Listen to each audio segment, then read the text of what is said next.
Welcome to the Butterfly Effect. I'm Chris Horner. Today is stage 13 of the 2023 Tour de France. We're getting into the mountain stages here, the final big selection mountain stages of the 23 Tour de France.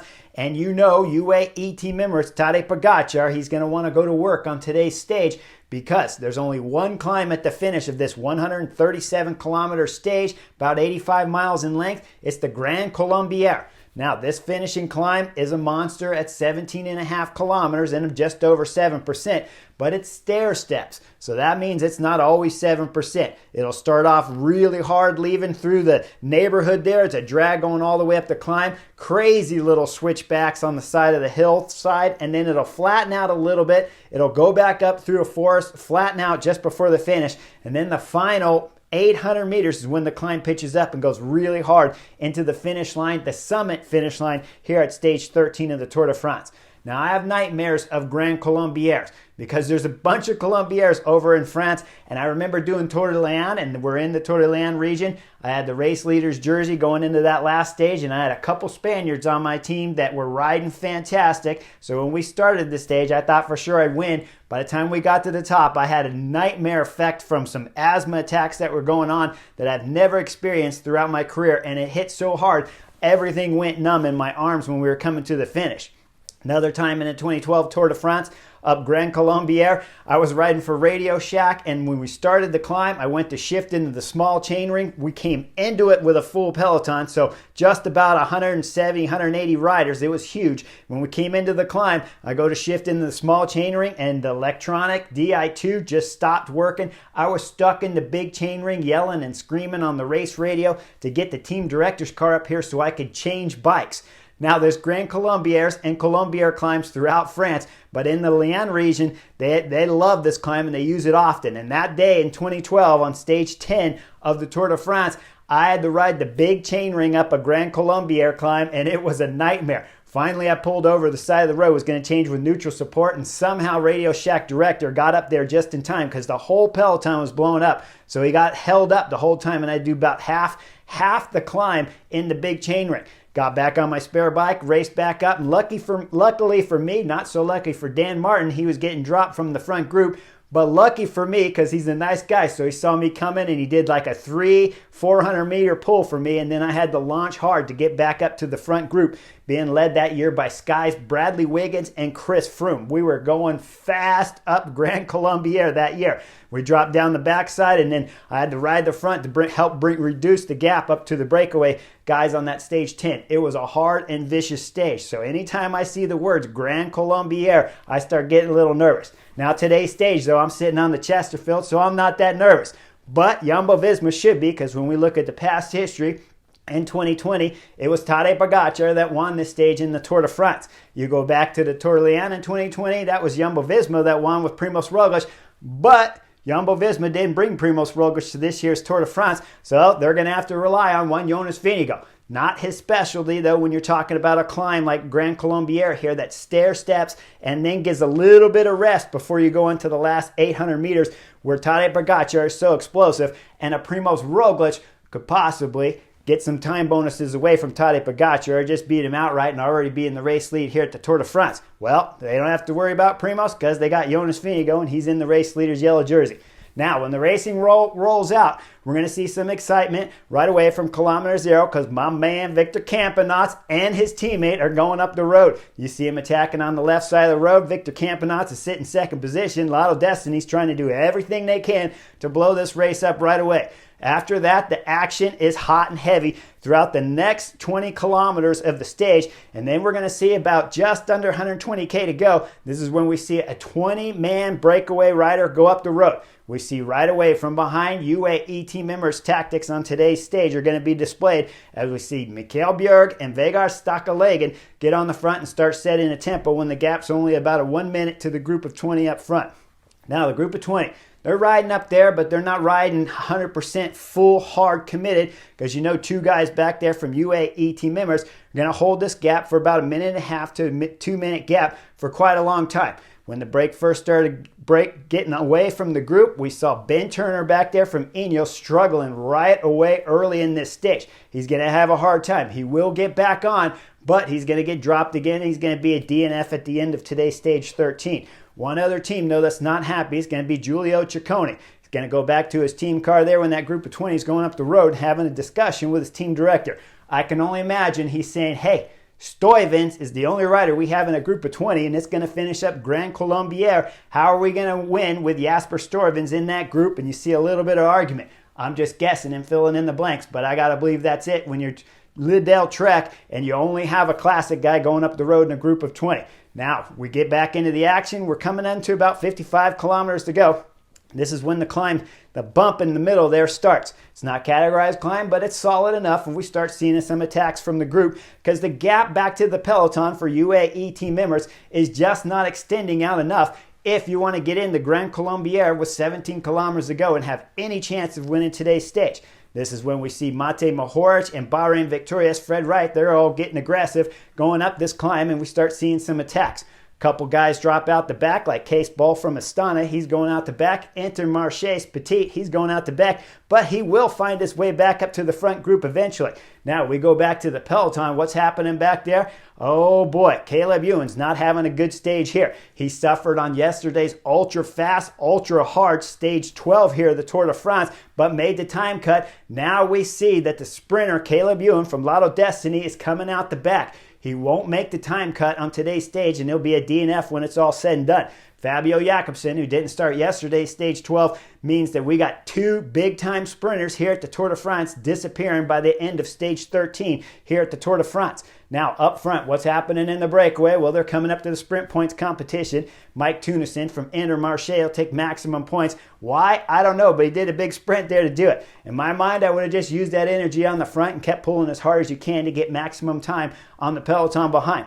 Back in the peloton, we had a little bit of switch. They had three riders coming to the front because we saw there with Vegard Stokkeleggen and Mikkel Berg ride. Matteo Trentin showed up later, and that relieved Vegard Stokkeleggen, who went back to help Tadej Pogacar stay out of the wind. Today's stage was a little bit strange for the peloton.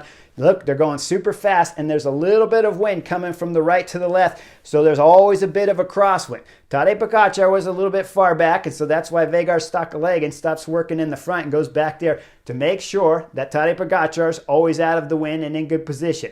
I remember back in 2014 while doing a stage like this for 80 kilometers. It was slight crosswind the whole time. I was riding for Lampre, had no teammates in front of me, and was burning chips throughout the whole flat section of the stage until we got into the mountains proper. Then my legs were already a bit toasted. So you know UAE team members are being a bit careful here, but every time you look at the peloton, they're completely strung out. We got Bora Hansgrohe sitting on front row seats there right behind the two UAE team members riders.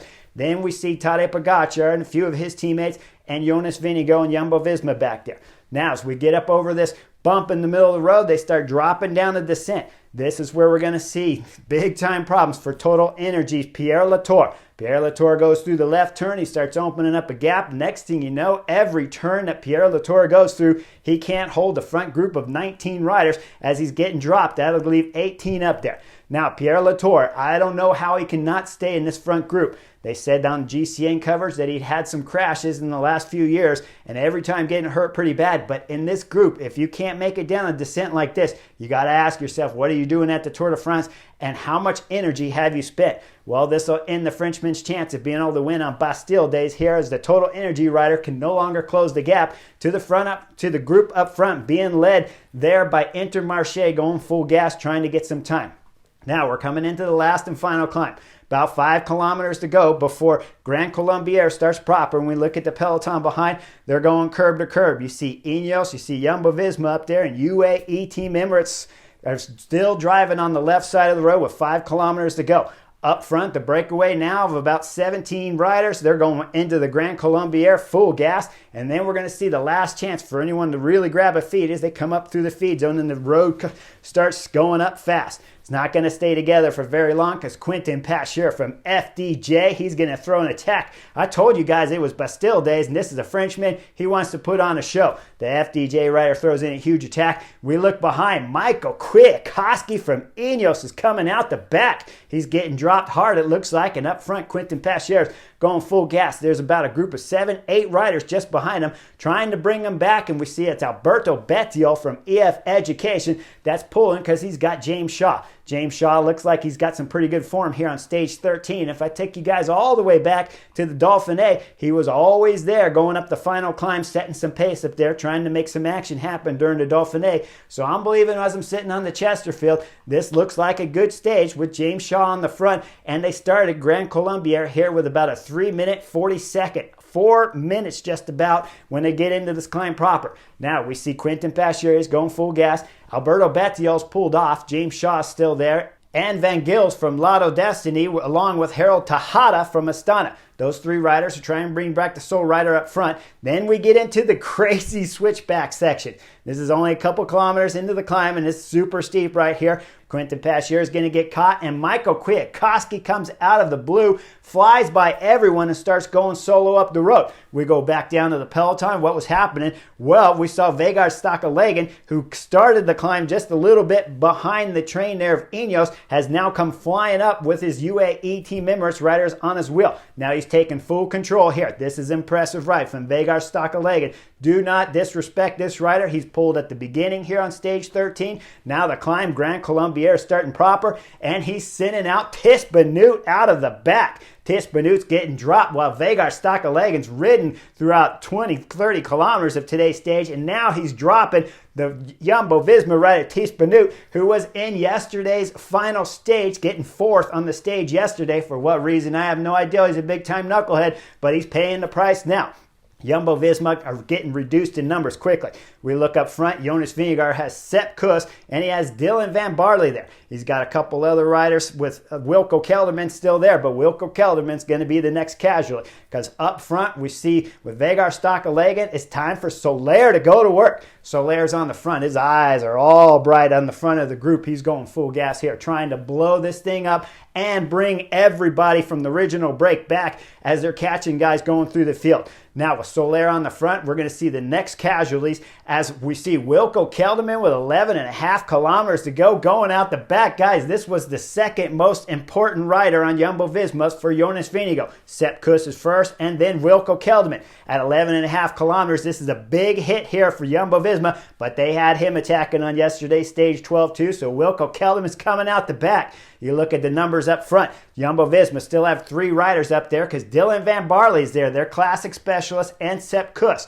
Now Soler's going to do some more pulling on the front. Then we're going to see Dylan van Baarle go out the back while Soler's still on. After Soler finally gets done pulling about halfway up Grand Colombier here, we're going to see the next guy, Grossschartner for UAE team members, get on the front. Soler drop off the back. Grossschartner be going full gas. He's got Rafael Majka on his wheel. Tadej Pogacar is there. Adam Yates is there. Now we see Jumbo-Visma. They got Sepp Kuss and Jonas Vingegaard there. That's 2 guys to 4 of the UAE team Emirates riders. But then Adam Yates start drifting to the back. I'm getting a little worried about Adam Yates because Adam Yates is a crucial key here, chess piece for Tadej Pogacar to be able to blow this race up. Remember, when it stair steps a lot, you can't do a big hit if you're Tadej Pogacar in the steep sections, then come to a flatter section because then Sepp Kuss will just motor the flat section while Jonas Vingegaard's getting a free ride. So they really need Adam Yates to come back. Adam Yates will come back up to the front. Then there'll be a bit of a discussion. Rafael Majka is going to go up there to Grossschartner. He's going to have a little chat with Grossschartner. Tadej Pogacar is having a chat with Adam Yates. And Jonas Vingegaard sitting back there with Sepp Kuss. Now the group is getting reduced. There's about 15, 20 riders left in the group. All the GC main players here are still attached into this group. Then we see Rafael Majka start going to work. Rafael Majka's pulling hard. We see Grossschartner sitting second wheel. He'll stay there for a little bit till finally he goes to the back and drops off the group. That leaves three UAE team members riders with Rafael Majka, Adam Yates, and Tadej Pogacar, the Slovenian. They still 3-2 on Jumbo-Visma, so they're still looking in good position. Now we come into about 2 kilometers to go. This is when Adam Yates throws in attack. This was a strange tactic. I didn't like this. I understand why they do it. I'm not 100% against it, but Adam Yates throws an attack. But at about 4 or 5 minutes down on the general classification, he's not a big-time threat. We see Sepp Kuss just behind on the right side. He's going to go to the front and set some pace for Jonas Vingegaard. You want to keep Adam Yates close, but you don't necessarily have to do the same speed of Adam Yates. You just got to make sure that Tadej Pogacar can't jump across to Adam Yates and then have him do a big pull. So Sepp Kuss does a slow and steady back up to the back wheel there of Adam Yates. Now Adam Yates is going full gas. Up front in the breakaway, well, what's happened? Kwiatkowski has dropped everyone. He's going solo to the line. He's got 1K to go as it starts to flatten out. You know now the Polish rider is going full gas here for Team Ineos to try to grab a stage victory. It'll start to punch up with 800 meters to go. We know at this moment, Michael Kwiatkowski with just about a 2-minute gap on all the important GC players and a 1-minute gap on what was left of the breakaway guys that have shattered throughout the Grand Colombier coming up this climb. Michael Kwiatkowski is going to win the stage. He'll come up to the final few hundred meters, celebrate as he crossed the line with a fist punch, and then fall into the arms of some staff members as he gets hugs crossing the line, being stage 13 winner here in Grand Colombier. Now, we go back down to the hill. What's happening? Well, Adam Yates is on the front. Like I said, it's starting to blow up. With the acceleration of Adam Yates, you had Jonas Vingegaard, you had Tadej Pogacar, Sepp Kuss there, and Tom Pidcock. Tom Pidcock came out of nowhere yesterday. Well, he's still there today. Tom Pidcock's looking fantastic. He's a top 10 GC contender at this year's Tour de France, no doubt. You look behind him, he's got his teammate struggling on the back, Carlos Rodriguez, but he's still locked in. Adam Yates is on the front. Simon Yates is just back there with Carlos Rodriguez, but they're all still kind of attached. We look a little further behind him. It's Davi Gaudu, FDJ. He's coming out the back, and he's got some company with Pale Bilbao. Go back up in the front group of favorites. I forgot one guy, Jai Hindley from Bora Hansgrohe, still in that front group too, with Adam Yates going full gas. Adam Yates is going to take it all the way into about 500 meters, 450 meters to go. Tadej Pogacar, the Slovenian, right when the climb's getting the hardest up to the finish, he throws in a massive acceleration. Jonas Vingegaard's race leader's yellow jersey here at the Tour de France, locked on to Tadej Pogacar big time. Tadej Pogacar, we look back third position. That's Tom Pidcock, but Tom Pidcock's having a hard time with the pace. He starts to de-accelerate, and he's losing the wheel of Jonas Vingegaard. Up front, Tadej Pogacar, he looks back. He's got a little bit of gap on Jonas Vingegaard in the race leader's yellow jersey, and he starts to accelerate. As he does, he's catching the original guys from the breakaway. He's flying up there. He's going to catch Tejada from Astana, and then next in line's EF Education Shaw, just as he's coming up under 200 meters to go. This is when Jonas Vingegaard is going to have a hard time. He's going to pop and come off of the wheel of the Slovenian. Slovenian knows it's coming. He's got the gap now. He's going full gas all the way to the line. He's got second place just in front of him, Van Gils from Lotto Destiny. Van Gils will hold off Tadej Pogacar for second place and for the 6-second time bonus, but the Slovenian across the line third on the stage for a 4-second time bonus on Jonas Vingegaard, who dropped with 200 meters to go and lost 4 more seconds. So the Slovenian gained 8 seconds at the end of today's stage 13 on the race leader's jersey, moves into 9 seconds down on Jonas Vingegaard, who's going to stay in the race leader's yellow jersey and start tomorrow stage 14 for Jumbo-Visma, holding on to the lead here at the Tour de France. Now, you break down the tactics on today's stage. UAE team members were perfect. I loved it. If I was being picky, I would say if you could have the break a little bit smaller than 20 and not so many guys in there that have teammates, because 5 different teams in that break of 20 had at least 2, if not 3 teammates in there, like Intermarché had with 3 guys. So that means 2 can work. And every team in there that has teammates could just put 1 guy each on the front and drive it like crazy. Luckily for UAE team members, they didn't. So Tadej Pogacar was able to gain 4-second time bonuses along with that 4-second gap on Jonas Vingegaard on the end of today's stage. But when you start the stage with a 17-second deficit and you finish the stage with a 9-second deficit, just like Machine, their director sportif, said in his interview, it was a successful day. Now, it was a little difficult letting 20 guys go, but that's the way it plays out sometimes.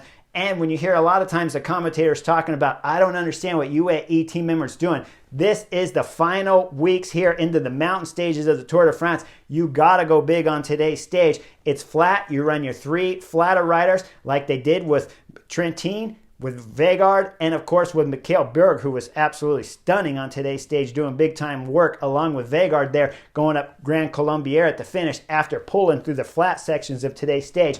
They did a great job. All their climbers delivered today. And Jumbo-Visma, you got to ask yourself, when Wilco Kelderman dropped off the back, Dylan Teuns got dropped, Ties Benoot dropped early in Grand Colombier, Wout van Aert, who sat up early, didn't get dropped. Maybe he could be that ace rider later in these mountain stages that Jonas Vingegaard may need if he gets into trouble, or may need if he can jump away from Tadej Pogacar over these climbs. We're going into tomorrow's stage 14. It's a big one with mountainous climbs, one after each other, and it'll finish with Jouplan. Is going to be an epic stage for sure. Jonas Vingegaard has to be sharp, has to stay on Tadej Pogacar's wheel when they get onto this climb if he wants a chance at winning the 2023 Tour de France. And Tadej Pogacar, if there's any chance that he can run into any troubles, Jonas Vingegaard, I believe, like Jumbo-Visma, have been feeding us throughout this year's 2023 Tour de France. He will be better on tomorrow's race because there's more climbs to wear the legs down. The more climbs there is, the better it is for Jonas Vingegaard because he's incredibly thin. So if he can get the calories right, if his form's 100%, if he has any chance of beating Tadej Pogacar, he's going to need a monstrous mountain stage, and that begins in tomorrow's stage 14 of the Tour de France. Will Tadej Pogacar be beaten? I don't know, but Tadej Pogacar looked fresh when he crossed the line today on Grand Colombier, and when you look at the facial expression of Jonas Vingegaard crossing the finish line after Tadej Pogacar, ooh, that looks a little bit suffering, so tomorrow's going to be a good battle royale here at the Tour de France. Like and subscribe. I'll see you guys on the next edition for tomorrow's stage 14 of the Tour de France.